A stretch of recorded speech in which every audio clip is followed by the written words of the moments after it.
There is a deep psychological satisfaction in watching a diamond-edged wet saw cut cleanly through a solid cylinder of glass.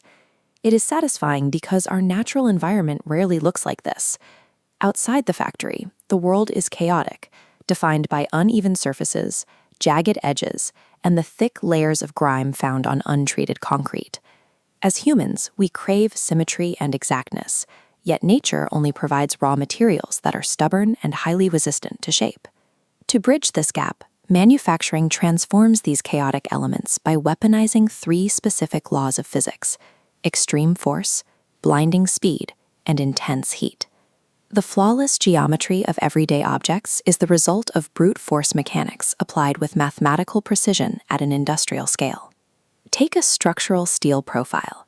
These beams are engineered for heavy industry, designed to stay rigid and resist any form of bending under massive weight. Yet an industrial rolling machine can force that metal into a precise 12,000 millimeter curve using a technique called progressive bending. This diagram shows the internal mechanics. The machine applies controlled pressure across several passes, allowing the metal to reshape without snapping. Under this load, the outer curve stretches while the inner curve compresses, shifting the structure into a permanent, uniform arc. This same force is used to instantly snap thick rebar or twist solid square bars into identical decorative spirals, treating rigid metal as soft clay. When force is calculated this precisely, the natural resistance of the material is entirely eliminated. When the goal shifts from shaping one beam to producing millions of parts, brute power gives way to mechanical velocity. A 4-axis tufting machine can lock a curved handle in place and drill dozens of holes while simultaneously inserting bristles, following a complex contour in one continuous motion.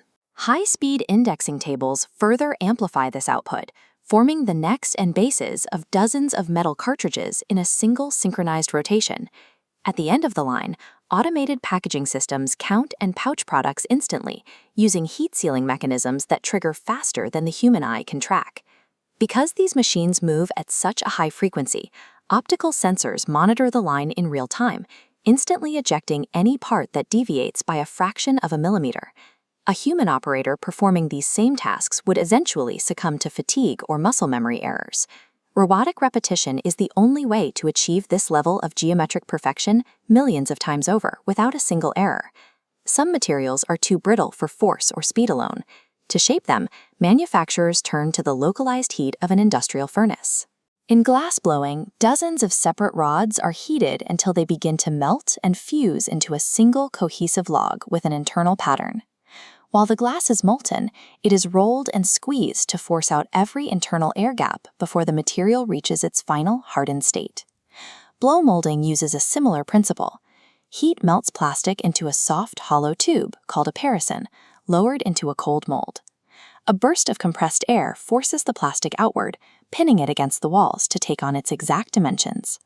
By using heat to turn a solid into a temporary fluid, manufacturers allow simple air pressure to define the final shape.